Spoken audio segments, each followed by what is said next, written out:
Today's episode contains a brief mention of suicide, so if you are sensitive to this content, please listen at your own discretion. What is art without the muse? Many of Western art's most famous works are depictions of women.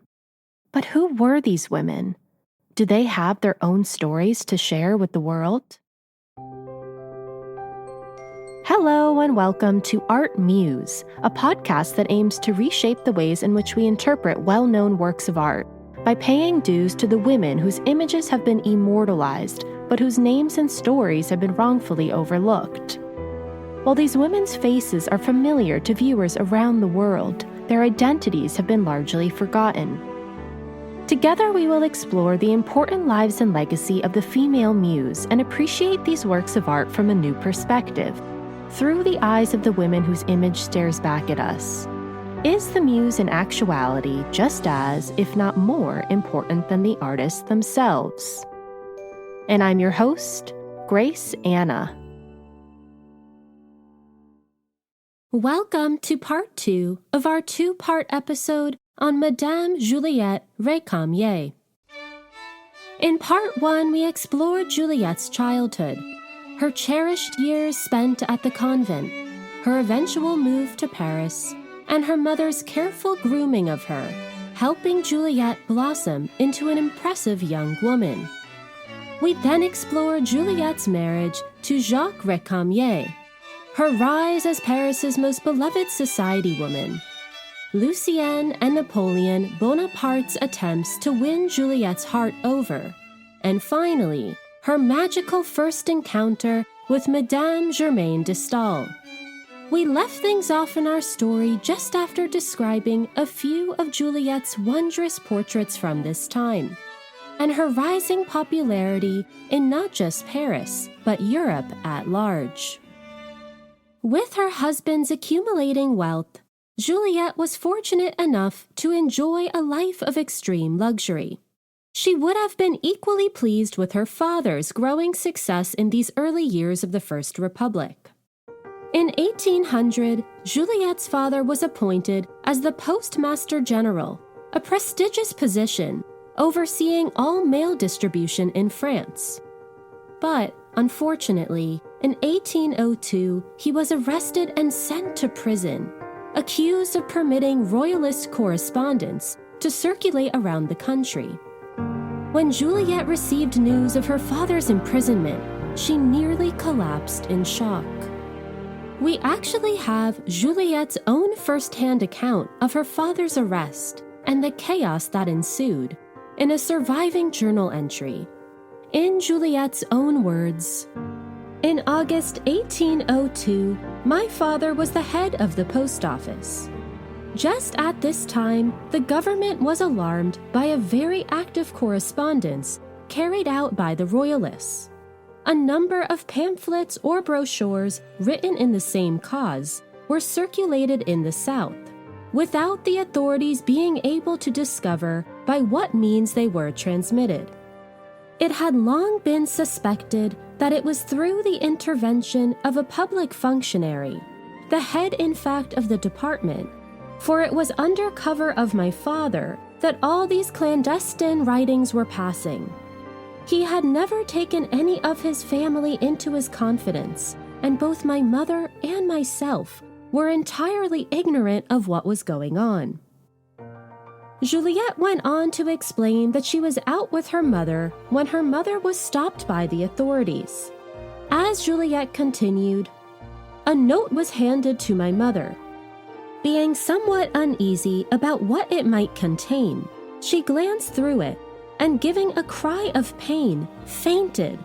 I ran to her, and when the remedies restored her consciousness, anxiously questioned her. She handed me the note, which she had just received. It contained the news of the arrest of my father, who had just been confined in the Temple prison. This was a great shock. Though overwhelmed by so terrible an event, the consequences of which I did not dare to contemplate, I felt the necessity of overcoming my grief and summoning up all my strength." Though still reeling in shock, Juliette immediately began to call upon her many influential contacts to persuade Napoleon to drop the charges. With her charm and persuasiveness, she was able to convince General Bernadotte, the future king of Sweden, to speak with Napoleon on her family's behalf and plead her father's innocence. Fortunately, Juliette's plan worked, and her father was released from prison a few days later. He was, however, permanently dismissed from his position as Postmaster General. That Juliette was quickly able to use her connections to spare her father the worst of fates speaks to the power she held in Parisian society. But Juliette's most meaningful connection was with Germaine de Stael, whom she had grown closer to since their unforgettable first meeting. Though it took some time for Juliette to be less starstruck around Germaine, by 1801 they began to develop a deep affection for one another. Though unfortunately Juliette's letters to Germaine have not survived, we get a sense of their brewing romance from Germaine's letters to Juliette. In one such letter from this time, Germaine writes, "It's been 8 days, beautiful Juliette, that you haven't answered one word to my last letter. Why are you at once so seductive and so flighty? Someone so generous and who could do so well without those she saves. In the end, why, in love as in friendship, is no one necessary to you? Dear Juliette, if I return to Paris, isn't it true that you will get used to needing me?" Germaine's letters are filled with passion that borders on desperation for Juliette's affections. In another letter, Germaine even asked that Juliette not make any other female friends, wishing to keep Juliette all to herself. And though we do not have Juliette's responses, we can imagine that Juliette's own desire for Germaine was equally growing with time. And though their romance was kept private, others began to notice just how compatible a pair Juliette and Germaine were. As the politician Edouard Herriot once wrote, Madame Récamier began to share Madame de Stael's enthusiasms and fears. From henceforth, the existence of these two women reacted so intensely and so constantly upon each other that it is impossible to separate them. And the writer, Benjamin Constant, observed how Germaine's astute mind and Juliette's innate sensitivity complemented each other so perfectly that together they created an ideal whole. As Constant wrote, "This masculine, strong mind which unveiled everything, and that delicate, fine mind which understood everything, formed a reunion which is impossible to represent without having had the happiness to have witnessed it oneself." But tragically, this perfect pair would soon be torn apart by the wrath of Napoleon. In the fall of 1803, Napoleon cruelly banished Germaine from Paris. As per the terms of her exile, Germaine could no longer be within 40 leagues of the city. There were many reasons as to why Napoleon targeted Germaine. To start, Germaine's salon in Paris was an epicenter for those who resisted Napoleon and attracted his greatest opponents. His mistrust of Germaine grew when she published her popular novel Delphine in 1802, which amongst her other writings criticized Napoleon and his regime. Equally, Napoleon felt increasingly threatened by Germaine's progressive values and her advocacy for women's rights, which were very much at odds with his rulership. And he felt that her powerful connections with important political leaders across Europe posed a legitimate threat to his throne. All in all, Napoleon began to fear Germaine as one of his fiercest rivals. Though it had devastating consequences, Napoleon's decision to banish Germaine from Paris in 1803 is a testament to both her influence and power within Paris's high society.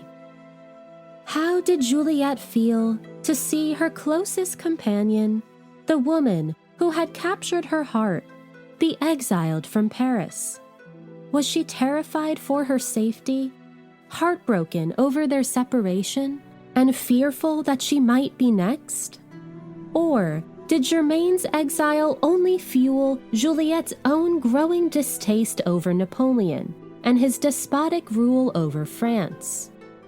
Germain took refuge in Coppet, Switzerland. Here she and Juliette kept in close communication. But Juliette would become more than just her pen pal.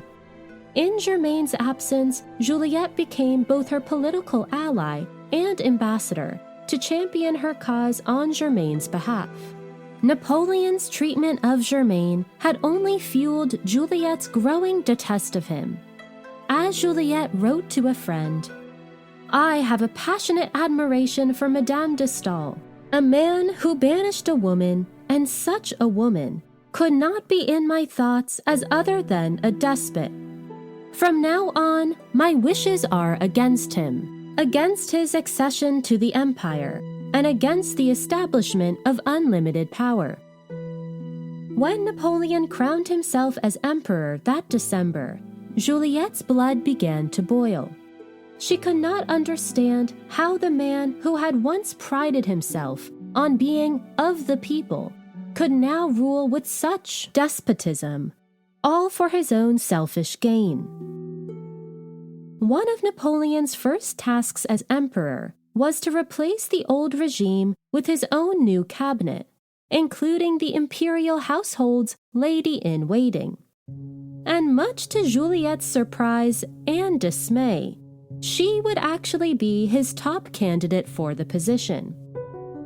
Though Napoleon was well aware of Juliette's dislike of him, and that her salon attracted many of his greatest critics, he hoped that by bringing Juliette into his cabinet, he could squash any potential uprisings amongst her circles.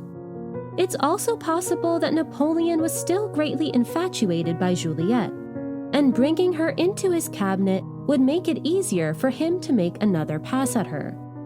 Either way, the fact that Napoleon's first choice for the position was Juliette is a clear demonstration of just how influential in Paris she had become.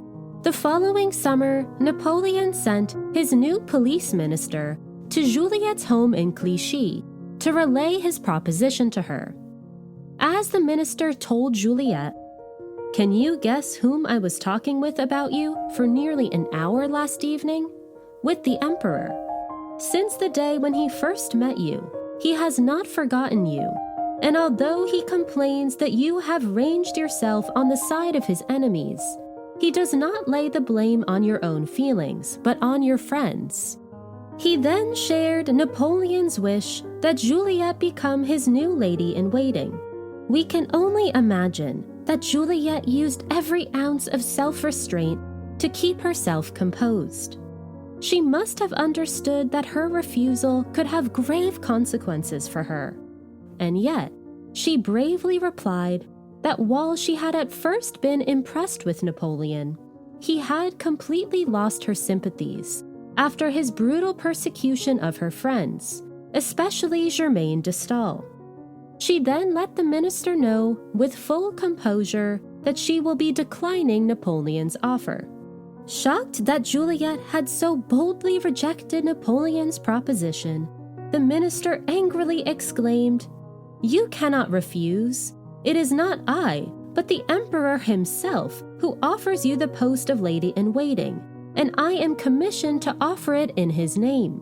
When Juliette firmly shook her head, the police minister furiously stormed out of the room, cursing her name under his breath, and making it clear that she would greatly regret her decision.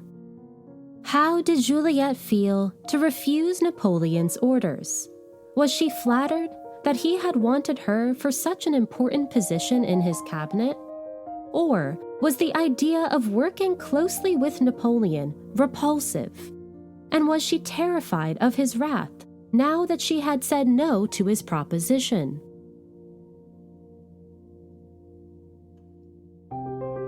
We'll continue our story after a brief word from our advertisers.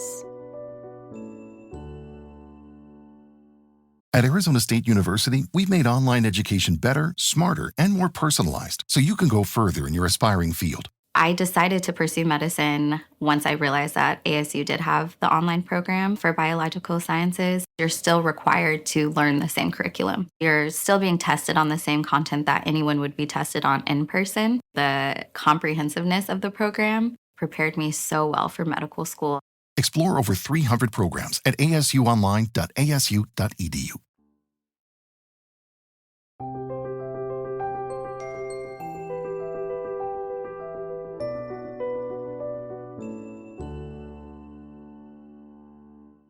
Welcome back, listeners. Now let's dive back in. Unfortunately, Juliette's refusal to become Napoleon's new lady-in-waiting would have grave consequences for her and her husband. Just a few months later, her husband, whose banking business had done so well over the last many years, burst into their home in dismay. His bank had recently suffered a series of misfortunate events and was on the brink of bankruptcy. He had never before spoken to Juliette about money matters, so she knew that her husband must be in an extremely precarious position. In an attempt to save his business, her husband went to the government the next day to ask for a loan. But Napoleon, who was likely behind the bank's downfall to begin with, gleefully refused. Monsieur Récamier had no choice but to file for bankruptcy and close his bank, which was not only devastating for Monsieur Récamier on a personal level, but as one of the most prominent banks in all of Paris, it was also devastating for his clients, who were some of the city's wealthiest men. When news spread that Napoleon had refused to intervene, many were outraged and shocked that the government would not step in to prevent widespread financial ruin across the city. But Juliette knew that Napoleon's refusal to help her husband was undoubtedly one of the many repercussions she would face after turning down Napoleon's proposition. She felt an immense amount of guilt over her husband's financial downfall and believed that she was indirectly responsible for it. Used to a life of immense luxury, Juliette and her husband were now forced to surrender their beloved townhouse and almost all of their belongings to creditors. But even in the face of extreme adversity, Juliette held her head high and found things to be grateful for, like the immense support of her friends. As she wrote in a letter, "The affection of my friends sustains my courage.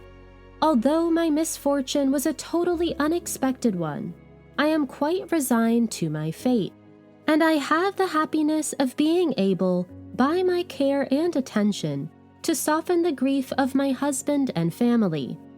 And besides, not I to thank God that in keeping in store for me such bitter calamities, He has given me friends." She certainly had the support of Germaine de Stael, who upon hearing of Juliette's misfortunate fate, wrote in a letter, "Ah, my dear Juliette, what grief I experienced at the dreadful news which I have received.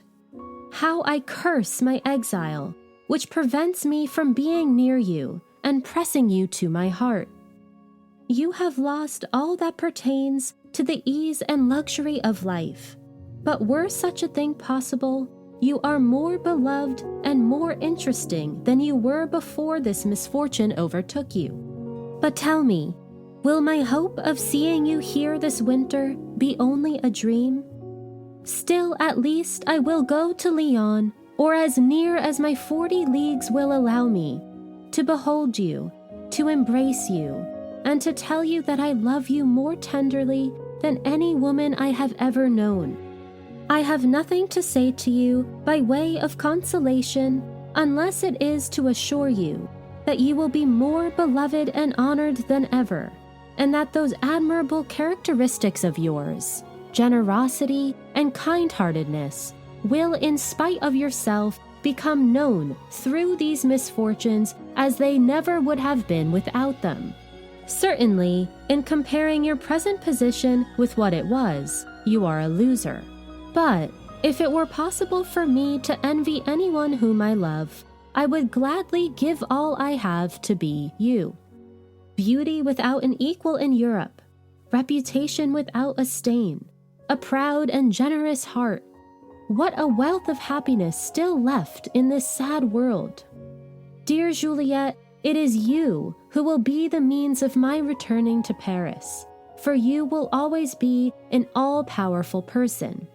Believe me, there is still happiness left when one knows oneself to be beloved. Dear friend, let your heart be at ease in the midst of these misfortunes. With reverence do I kiss your lovely face. Germaine's letter not only speaks to the immense support she extended to Juliette, but also the depth of their love for one another.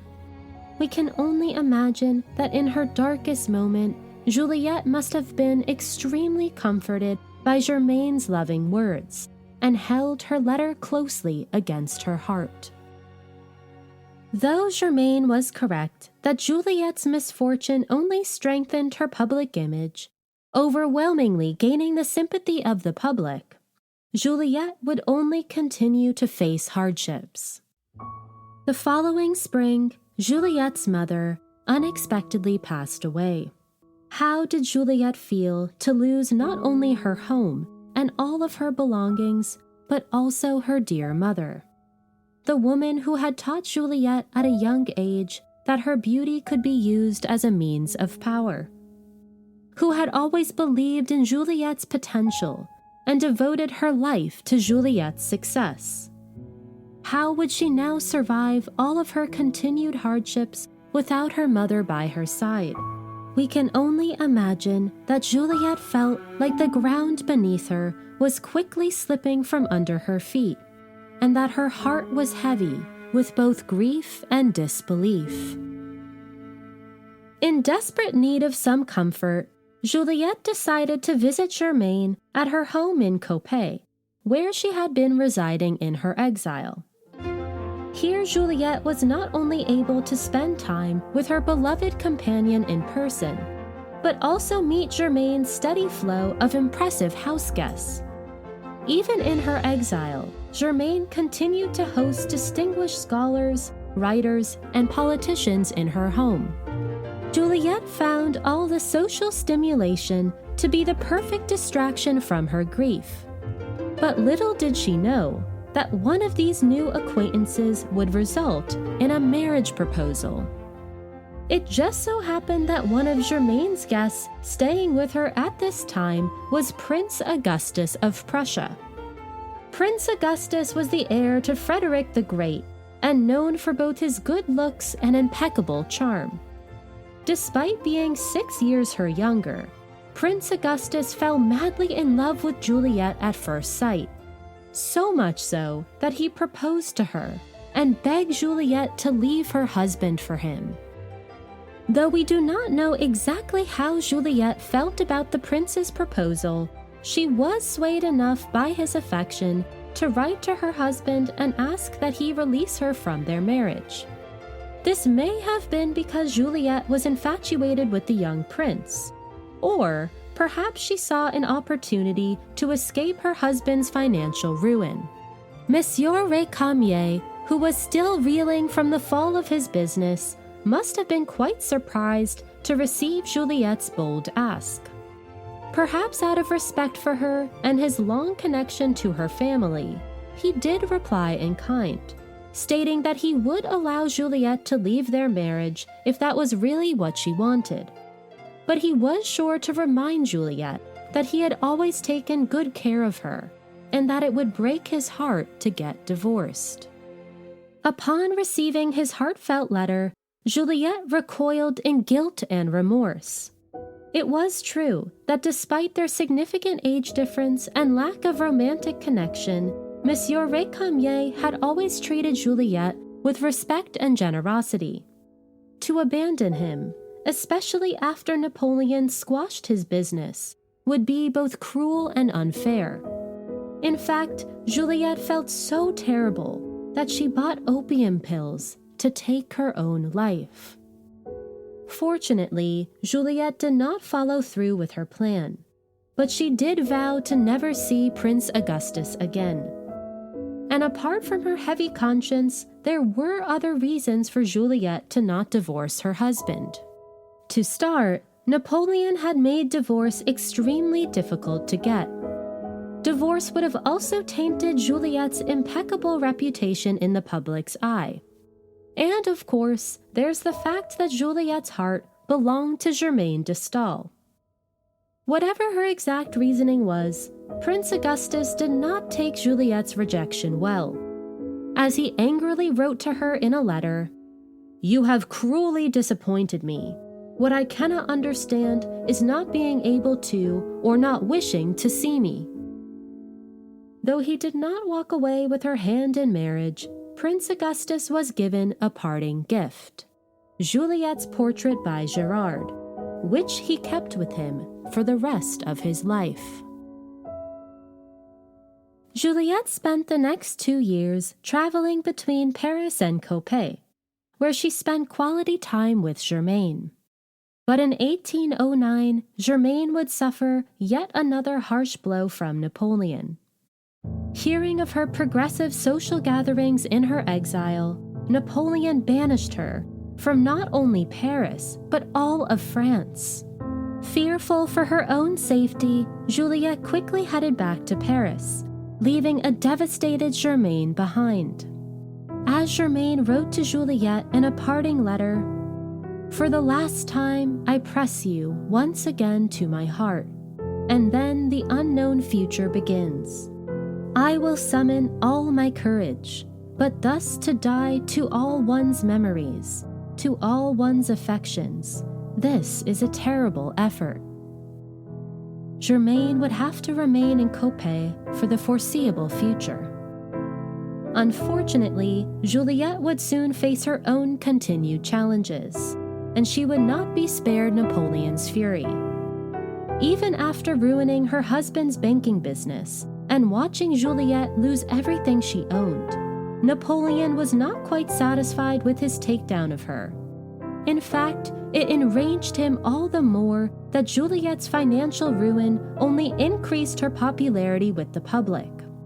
As time went on, Napoleon became consumed with rage towards her. He was pushed over the edge when Juliette left Paris in August of 1811 to visit Germain de Stael, his greatest nemesis, in Switzerland. Before she left, Juliette was warned by those close to Napoleon that if she went to visit Germain, she could face serious consequences. But missing Germain dearly, Juliette decided the risk was worth the chance to see her beloved. When Napoleon caught word of her visit, he ordered that Juliette be exiled from Paris. Juliette was only able to stay with Germain one night before receiving the crushing news. Though she knew it was dangerous, she quickly returned to Paris to be able to say goodbye to her husband and close friends. She remained in Paris only 48 hours before taking her final leave of the city. How did Juliette feel to be banished from the city that she had called home for the past 34 years? To be forced to leave her whole life, husband, and dearest friends behind? Was she furious over Napoleon's cruel punishment, terrified for the future? Or did she hold her head high in the face of the most extreme adversity?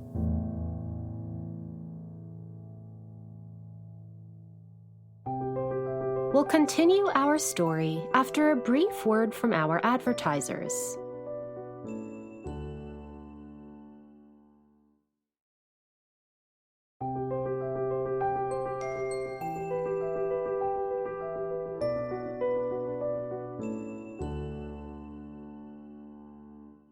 Welcome back, listeners. Now let's dive back in.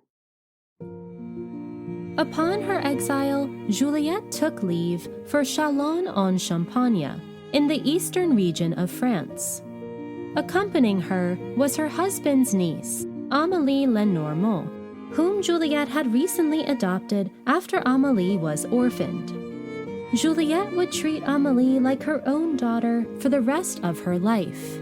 Châlons-en-Champagne, a small country town, was a far cry from Paris, and Juliette began to suffer from deep loneliness. The only reprieve from her sadness she got was when she visited the local church, where she was comforted by both her faith and her lifelong love of music, and she even befriended the organist.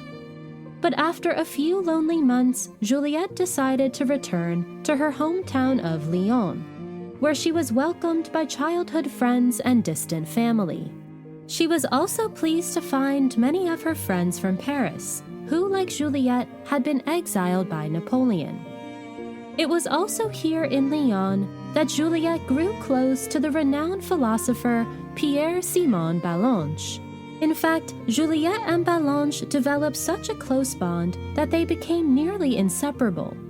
As Ballanche once wrote to Juliette, "You know well that if you were to die, it would be necessary to lose no time in digging a grave for me, as I should soon follow you." In January of 1913, Juliette was invited by a friend to spend the winter months in Italy. Juliette had always dreamed of visiting the magical land of Michelangelo and Raphael, and jumped on the opportunity to go.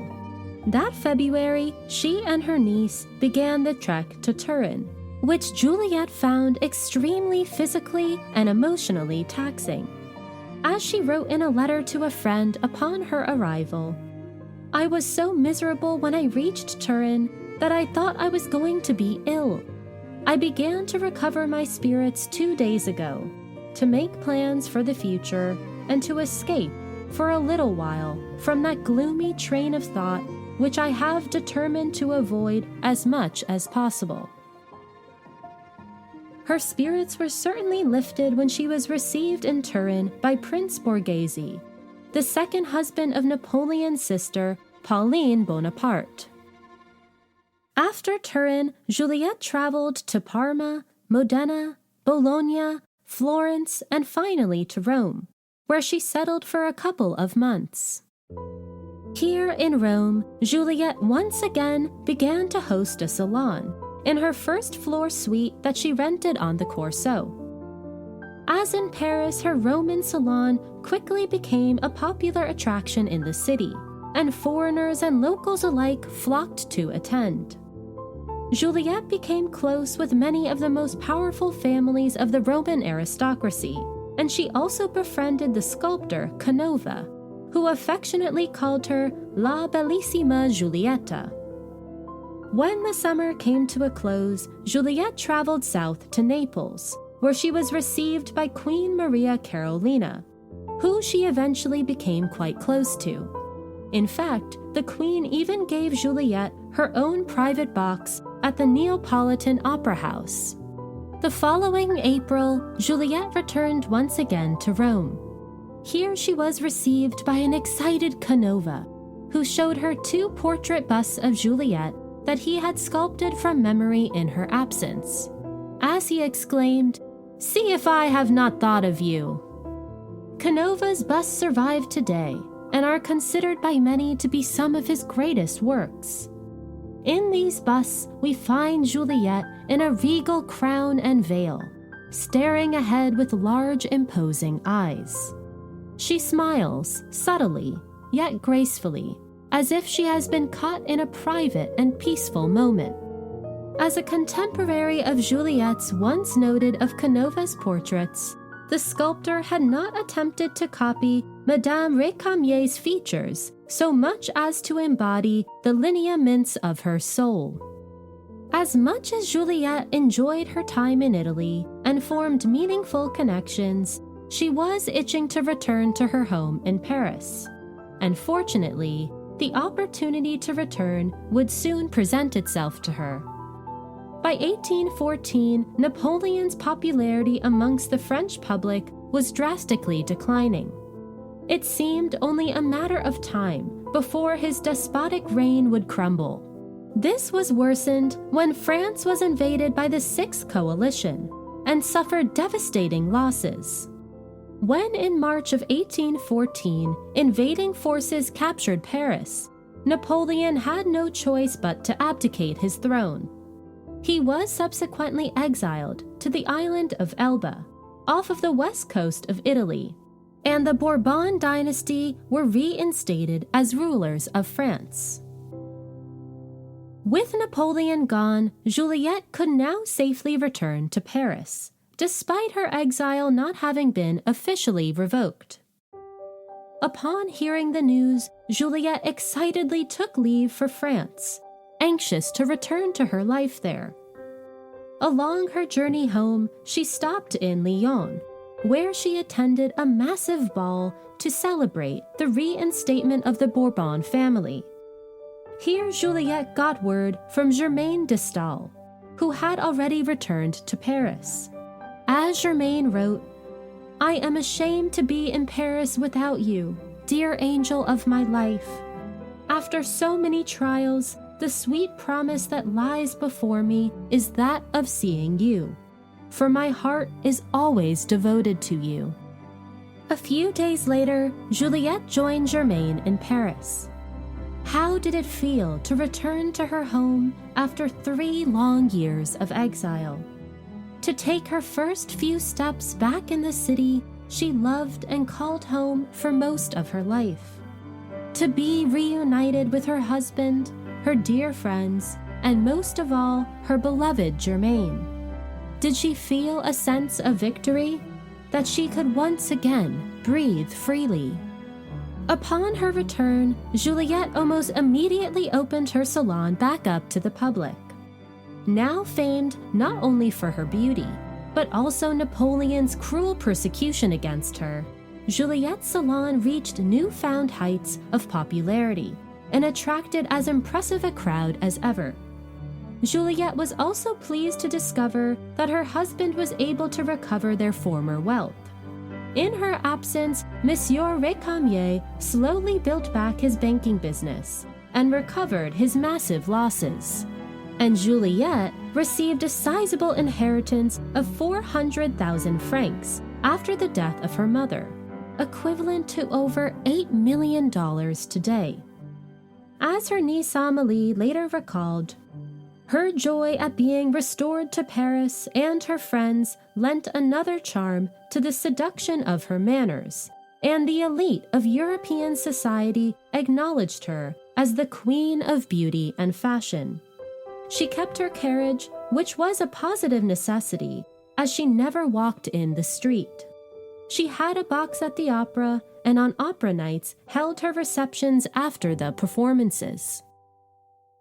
After years apart, Juliette spent most of her time with Germaine, but she would make a few new connections as well. It was around this time that Juliette first became acquainted with the famed writer and political activist Benjamin Constant. She was first introduced to Constant by Germaine, who had actually shared a long and dramatic affair with Constant in her younger years. But now, Constant set his eyes on Juliette. Like her other male admirers, Constant began to bombard Juliette with letters of affection. In one, written in the fall of 1814, Constant declared, "I think of no one save you. For the last 2 days I seem to have seen no object but your face. I am speaking the truth when I tell you that I can scarcely breathe while I am writing to you. I have but one thought, and that thought is of you. Perhaps you think me mad, but I recall your glance. I repeated to myself your words. I see again that girlish air so full of grace and refinement."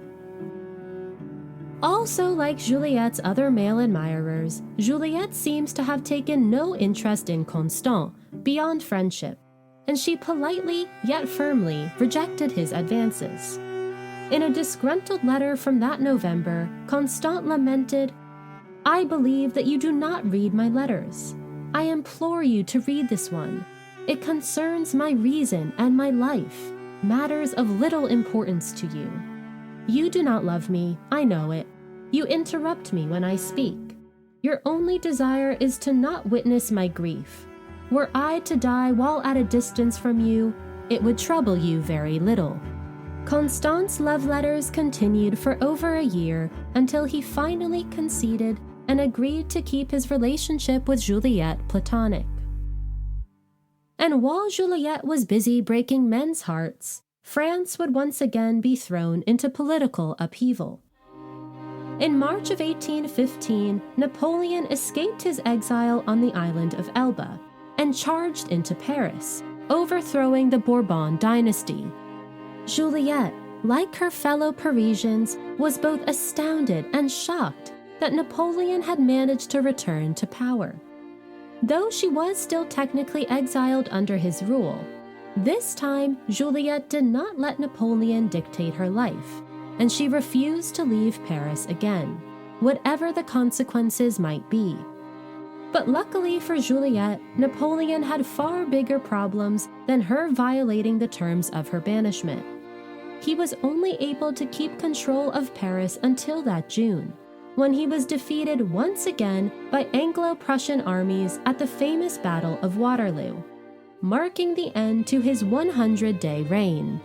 Though Napoleon's return to power must have been extremely unsettling for Juliette, we can only imagine how delighted she must have been to bear witness to Napoleon's humiliating and final defeat.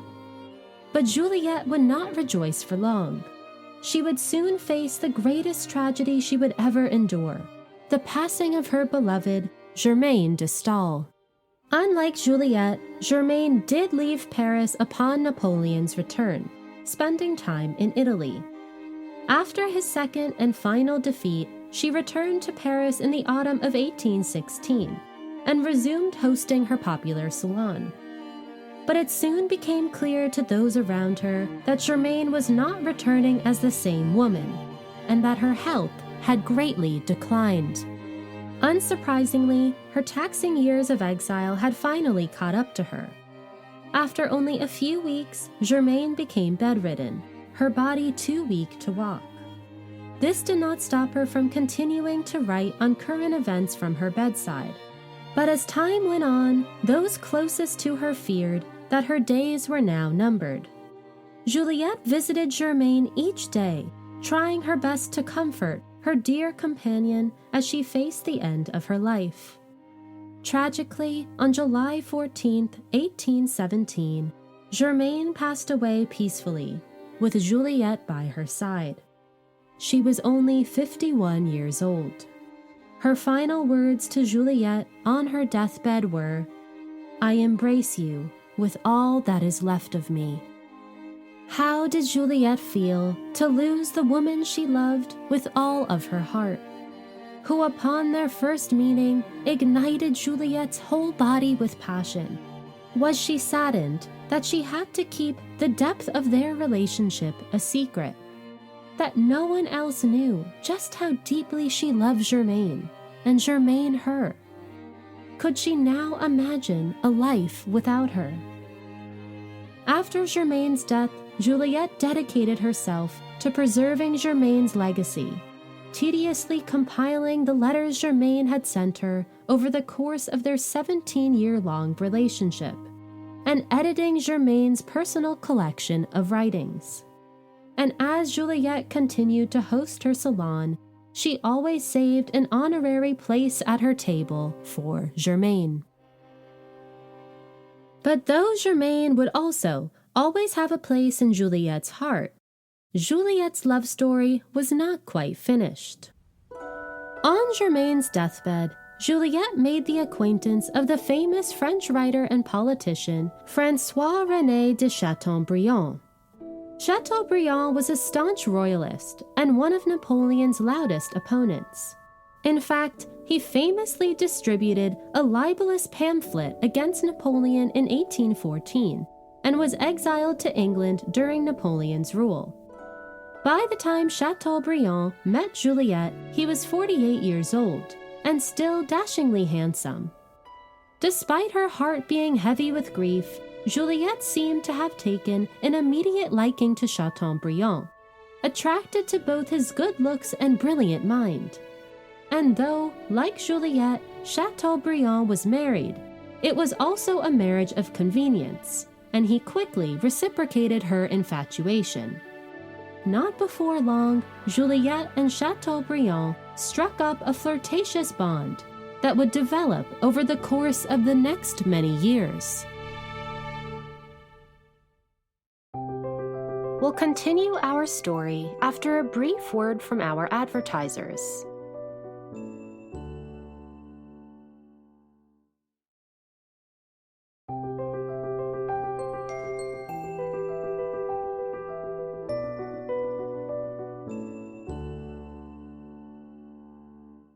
Welcome back, listeners. Now let's dive back in.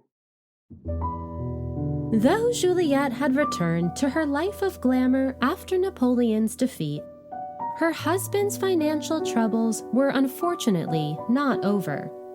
When in 1818 his banking business suffered yet another devastating loss, Juliette decided to take matters into her own hands.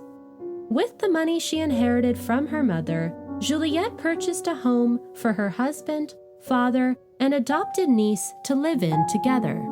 She then decided to move herself into the Abbaye aux Bois, a popular Bernardine convent tucked off the Rue de Sèvres that rented private apartments to elderly society women. Many of its female inhabitants over the years were famous around Paris, including the mistress of Louis XV, and Juliette would have been in good company. The Abbaye aux Bois was an extremely beautiful convent, with a peaceful garden for its residents to enjoy. We can imagine that Juliette's decision to move to the convent as she reached middle age was inspired by her many happy years growing up at the convent in Lyon. Juliette settled into a suite of rooms on the first floor, which were generally reserved for the Abbaye's most notable residents. We get a sense of Juliette's accommodations from a surviving description written by Chateaubriand. As he described, the chamber was furnished with a bookcase, a harp, a piano, a portrait of Madame de Staël, and a view of Coppet by midnight. On the windowsills were pots of flowers. When I entered, just as twilight was falling, I was enchanted. The windows overlooked the garden at the Abbaye, and in the distance rose the hills of Sèvres. The rays of the setting sun shed a golden light over the landscape and streamed in through the open windows. Here I found silence and solitude, far above the noise and turmoil of the great city. We also have a surviving visual description from a portrait of Juliette painted by François-Louis Déjeunes in 1827. Though painted many years into her time living at the Abbaye, Déjeunes' portrait gives us a sense of the beauty and simplicity of Juliette's quarters. In this portrait, we find Juliette, garbed in her signature white gown, reclining on a golden chaise lounge in her living room. She holds in her hand an open book, as if we have caught her in the midst of a quiet afternoon spent reading. Behind her is a tall two-paneled bookcase, filled to capacity with hefty volumes. Covering the floor is a beautifully patterned carpet, with golden hues that play off the many golden fixtures in the room. Juliette is illuminated by light pouring through her large window, which opens out into the Abbaye's church. To the window's right, we see a painting, which scholars have identified as Gerard's portrait of Germaine de Staël. The presence of Germaine's portrait in such a prominent place in Juliette's new home is yet another testament to Juliette's enduring love for her. Even in her new humble abode, Juliette continued to host a steady stream of guests. But her most frequent visitor was by far Chateaubriand, who came to see Juliette every afternoon. Juliette grew to greatly enjoy these visits, and began to center more and more of her life around her new companion.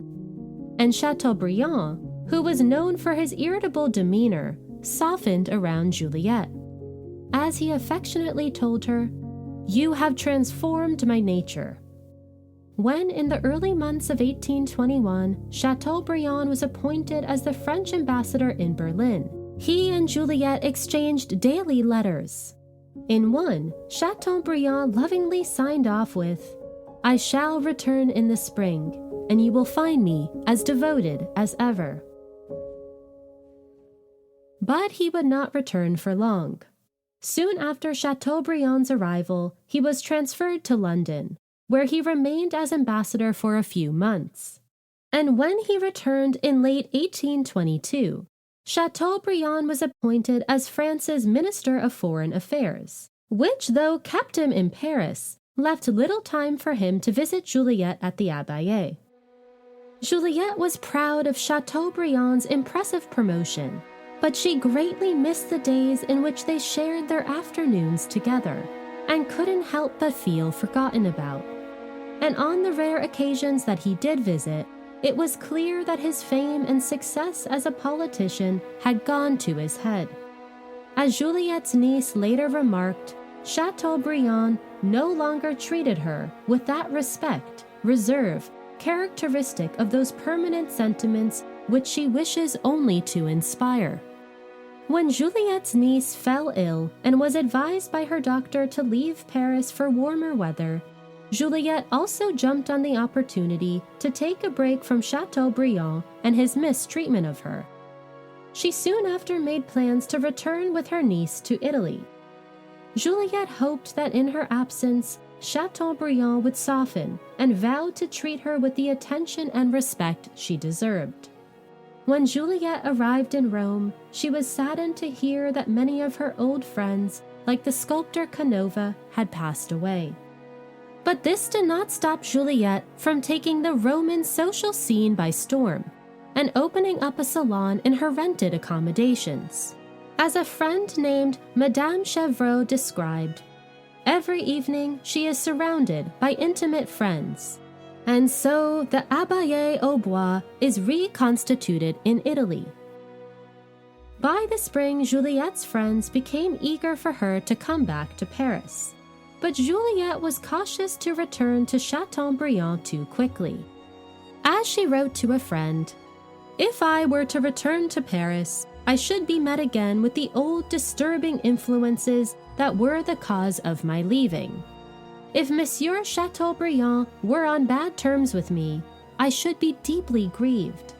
It makes me sad to remain separated from my friends, but it is better to make the sacrifice, and I confess I feel it to be a necessary one." And Juliette was right to wait it out. While she was enjoying Rome's social scene, Chateaubriand's life began to fall to shambles. By that summer, he was dismissed from his position as Minister of Foreign Affairs by the king for the, quote, "haughtiness of his character that had rendered him intolerable to his colleagues." It seems like Juliette was not the only one to notice Chateaubriand's inflated ego. Though Juliette did not want Chateaubriand to suffer, she was secretly hopeful that losing his job might humble him. Juliette finally returned to Paris in the summer of 1825, after almost 18 months away. Upon arrival, she settled back in to her apartment at the Abbaye. Much to her delight, Chateaubriand was affectionate as ever, and once again began to visit her every afternoon. And so Juliette spent the next 5 years peacefully, continuing to host gatherings at the Abbaye and deepening her bond with Chateaubriand. But hardship would strike once again in the spring of 1830, when her husband, Monsieur Récamier, fell gravely ill and passed away at the age of 80.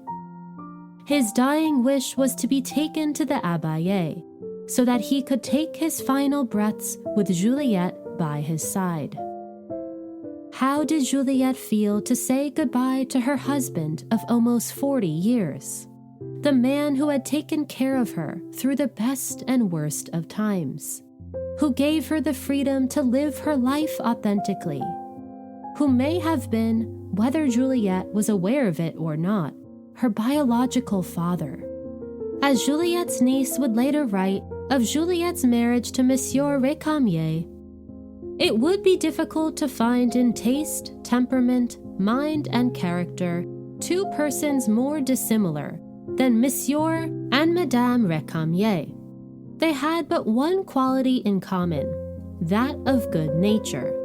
And in the singular tie that united them for 37 years, there had never been the slightest interruption of their friendly relations. In losing her husband, Madame Récamier felt that she had lost a second father. And Juliette herself was also beginning to age, already 53 years old at the time of her husband's death. But miraculously, her beauty never waned, and she still held the same power over men that she did in her younger years. We get a sense of her sustaining beauty from a man named Alexandre Dumas, who met Juliette on a trip to Switzerland in August of 1832. As he wrote of Juliette, after dinner, Madame Récamier was announced. She was a queen of beauty and wit. I had heard many discussions about Madame Récamier's age. It is true that I only saw her at night, dressed in black, with her head and neck enveloped in a veil of the same color. But, to judge by her youthful voice, her beautiful eyes, and her soft round hands, I should have said that she was 25. And just as her beauty did not diminish with age, nor did the popularity of her salon. All through the 1830s, Juliette continued to host her weekly salon from her suite at the Abbaye.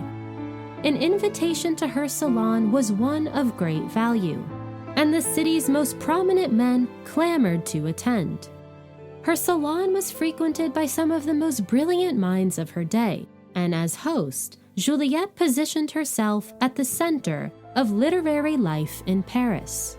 As author H. Noel Williams eloquently wrote, Madame Récamier's salon at the Abbaye aux Bois was one of the last which kept alive the memory of the ancient order of things, the social habits for which old France was so justly celebrated. People came there to see the mistress of the house. The Abbaye aux Bois was in reality, though not in name, a literary club, for the purpose of conversation with Madame Récamier as its president. And what a president she made! Talking little, listening much, judging with acuteness, presiding over conversation with admirable dexterity, questioning everyone with infallible accuracy on what he knows best, having the consummate art of making everyone pleased with himself, and consequently, her. The visitors grouped themselves in a circle around Madame Récamier, who conducted the conversation. She generally spoke very little. For the most part, she would listen and smile intelligently, and from time to time throw in some observation to show that she understood the person who happened to be speaking. From long habit, she knew what were the subjects on which each guest showed the most advantage, and on these topics she would start him. If she fancied that one of those present had a special knowledge, but was too modest to speak, she would encourage him to join in on the conversation. She had a wonderful faculty for drawing out the best that was in people's minds. But by the late 1830s, Juliette's health slowly caught up with her. She began to suffer insomnia and developed a persistent severe cough. Doctors advised her to spend more time in the south of France. She passed the next few years splitting her time between Normandy and Paris and spending the summer months in Auteuil. Juliette greatly enjoyed the countryside and the quietude it offered, especially in comparison to Paris. But unfortunately, as the years went on, Juliette's health issues only worsened. As early as 1839, Juliette began to suffer from bad eyesight, and by 1844, she went almost completely blind. Always one to hold her head high, Juliette kept her impairment almost entirely to herself. As her niece described, Juliette's unwillingness to trouble others with her infirmities led her, even when she became totally blind, to conceal the fact from her friends. Her hearing was remarkably acute, and with an unequaled tact, she recognized instantly by the first inflection of the voice people who approached her. Her servant took care to arrange the furniture in her salon, always in the same order that she might have no difficulty in moving about, and many people who heard her speak of her poor eyes only imagined that her sight was not as good as formerly. Juliette tried to use belladonna drops to restore her eyesight, but the effects would only last a few hours. Feeling defeated, in 1847, Juliette agreed to consult with an oculist and underwent eye surgery that spring. But unfortunately, she saw no improvement. Now desperate for a cure, Juliette went to see a different doctor and underwent a second surgery, but to no avail. Juliette would spend the rest of her life almost fully blind. It was also around this time that Chateaubriand's health readily declined. In 1846, after slipping whilst exiting his carriage, Chateaubriand broke his collarbone. From that point onwards, he was bedridden and unable to walk on his own. And unfortunately, his mental acuteness seemed to diminish along with his physical health. On many days, Chateaubriand did not seem to know where he was, or even who he was, and he suffered from significant memory loss. As a friend described him from this time, like an old oak struck by lightning, beautiful in its decay, he sat, seemed to listen to the conversation, smiled when one of his favorites entered, but in reality was indifferent to all. By May of 1848, Chateaubriand could no longer leave his home. Juliette made sure to visit him every day to keep him company. When it became clear that Chateaubriand had only a matter of days, Juliette moved into a room in his house so that she could be near him at all hours of the day.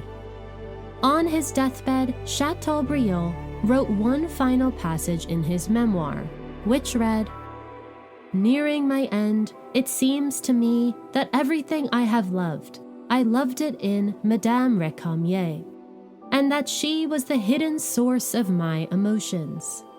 My memories of various times, those of my dreams, like those of my realities, may have kneaded, mixed, melted in a composite of delights and sweet sufferings, of which she has become the visual form."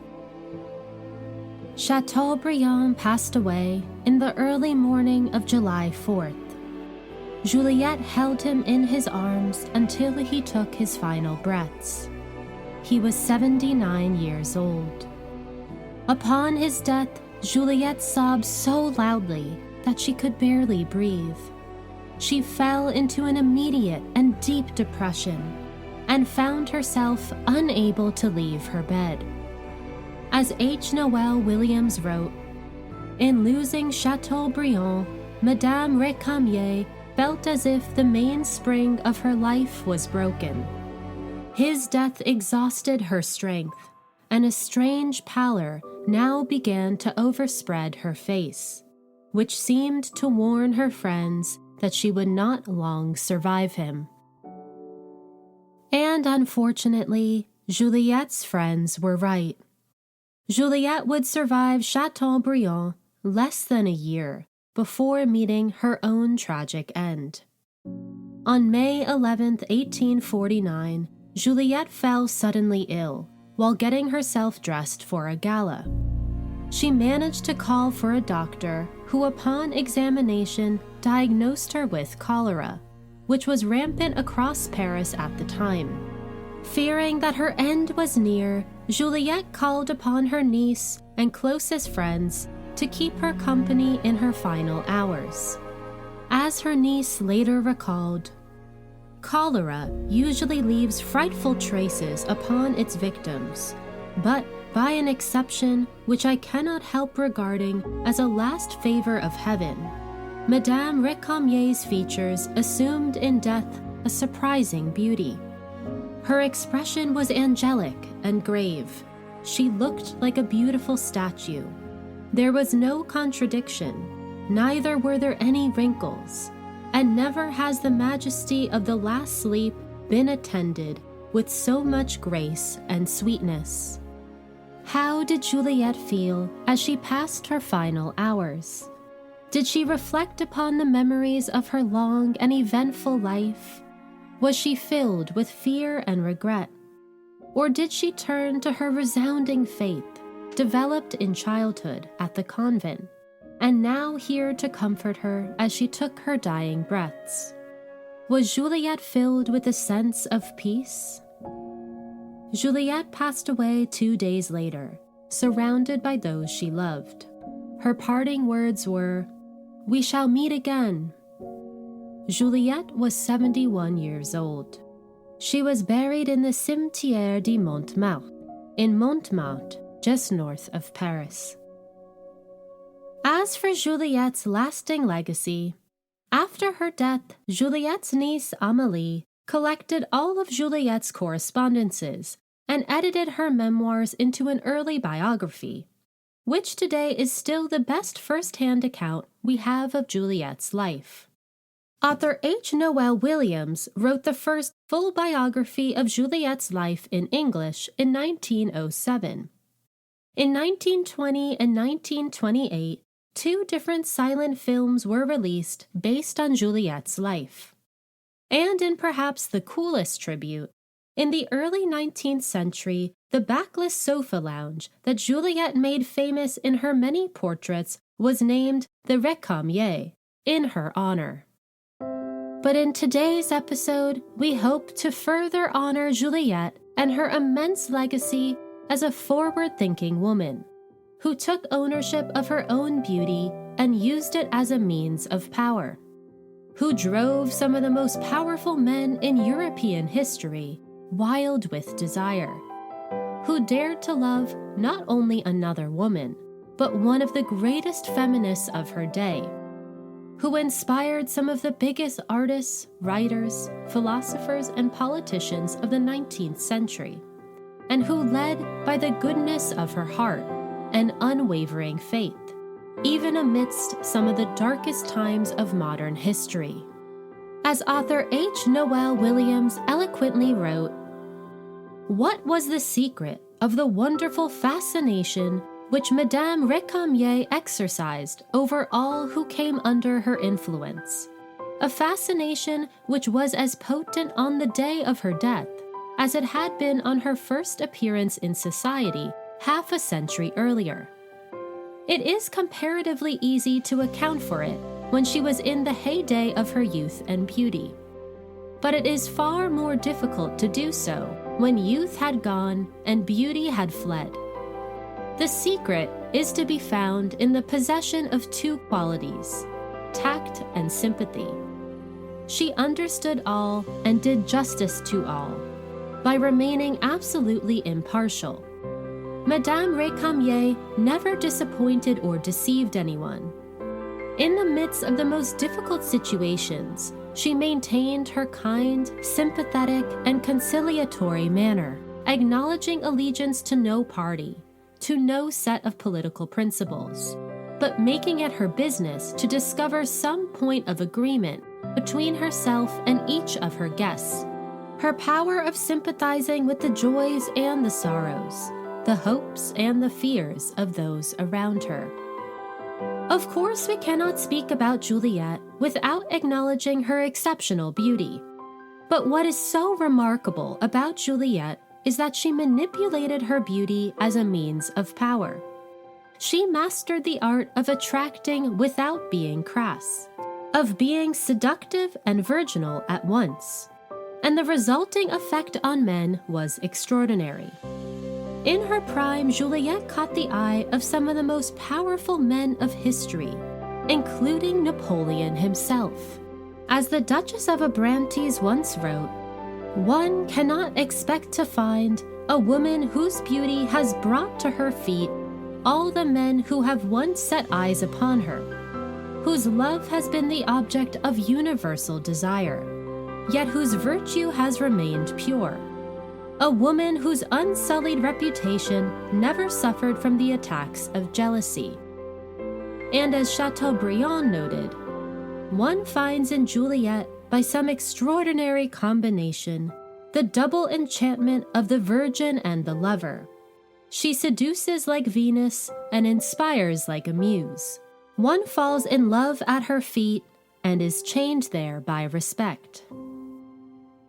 To achieve this effect, Juliette carefully crafted her signature look, making sure to always appear in white, a visual testament to both her sexuality and innocence. As Anne Higonnet wrote, "Juliette Récamier's luminous, pure clothing principles captured the visual imagination of Europe to make her an international celebrity. Juliette's celebrity and style also functioned as a form of self-affirmation, for herself and for the intellectual women around her. And Juliette used this power to create a network of powerful men from all arenas, whether it be intellectuals or politicians, to call upon whenever she needed. As H. Noel Williams put it, some of her chosen associates were men of fashion, some politicians, some literature men, some were highborn, wealthy, and famous, others humble, poor, and unknown. And thus it came about that Madame Récamier was able to fill her salon with persons of every school and shade of option, and every class and rank in society. With her exceptional beauty, curated look, popular salon, and generous nature, Juliette was able to get the most notable men of her day in her corner. But little did these men know that behind closed doors, Juliette was almost certainly in a relationship with another woman, the writer and activist Germaine de Staël. There is surmounting evidence to attest that Juliette and Germaine were romantically involved for over 2 decades. Dr. Aurora Wolfgang was the first to make a case for their relationship in a study published in 1999. Wolfgang dissects the countless surviving letters from Germaine to Juliette that explicitly point to their romantic relationship, with heartfelt sign-offs such as, "Never have I felt a more vivid emotion for a woman than the one that will seize me if I hold you once against my heart." During her years of exile, Germaine wrote to Juliette with dreams of buying a home that they could share together. And in other letters, Germaine even expresses jealousy over Juliette having other female friends. And though unfortunately none of Juliette's responses to Germaine survive, we do have Juliette's personal account of first meeting Germaine, in which she openly admits to feeling both awe and attraction towards her. We also know that Juliette and Germaine exchanged portraits of one another and hung these paintings in prominent places in their respective homes. Even after Germaine's death, her portrait by Gerard was the centerpiece of Juliette's quarters at the Abbaye. And Juliette's lack of interest in any of the men who threw themselves at her, including the well-sought-after Prince of Prussia, further attests that Juliette only had eyes for Germaine. The other relationship in which Juliette took any real interest was with Chateaubriand, which she pursued only after Germaine's death. Juliette and Germaine's relationship was the basis of another study published in 2018 by Dr. Suzanne Hillman, who examined how Juliette and Germaine played off of one another to increase their individual and collective fame. Whether romantic by nature or not, Juliette and Germaine's relationship was mutually beneficial, and they found in each other what the other was missing: Germaine climbed the ranks of Parisian society with the power of her acute mind, and Juliette with her exceptionally good looks. Together they became what Hillman refers to as a collaborative celebrity, with both beauty and brains to match. As Hillman writes, they were both shrewd enough to recognize the social possibilities that a carefully constructed and mutually performed double persona could offer.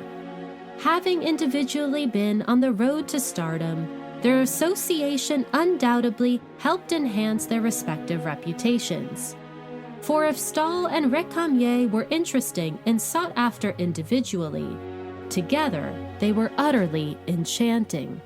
And though we do not know the exact nature of their relationship, the debate over the possibility that Juliette and Germaine may have been lovers is powerful in and of itself. As the Kentucky Museum of Art wrote, "For centuries, close female friendships have been framed specifically as friendships, with any notion of romantic love or sensual relationships swept under the rug or relegated to romantic friendship."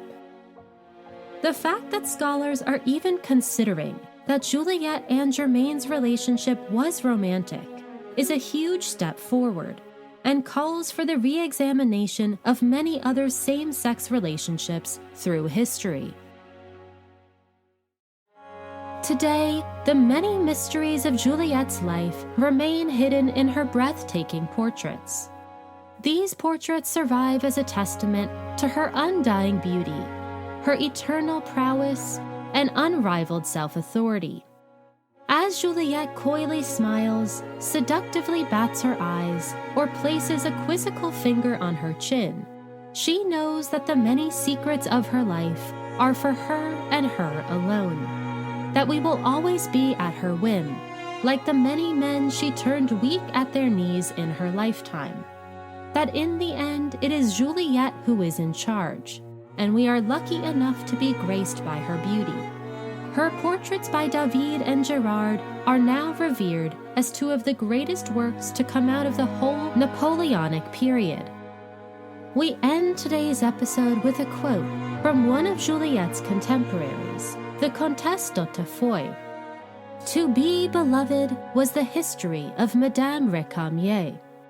Beloved by all in her youth for her outstanding beauty, beloved for her gentleness, for her inexhaustible kindness, for her charm of character, which was reflected in her sweet face, beloved for the tender and sympathizing friendship which she awarded with an exquisite tact and discrimination of heart, beloved by young and old, small and great, by women, even women as fastidious where other women are concerned, beloved always and by all, from her cradle to her grave. Such was the lot. Such will be the renown of this charming woman. And what other glory is so enviable?" I hope you have enjoyed ArtMuse's two-part episode on Madame Juliette Récamier. I have included images, resources, and suggestions for further reading on the ArtMuse website and Instagram. ArtMuse is produced by Kula Production Company. Today's episode was written by me, your host, Grace Anna. Stay tuned as I continue to share the stories of the women behind some of the world's most important works of art. Until next time, bye for now.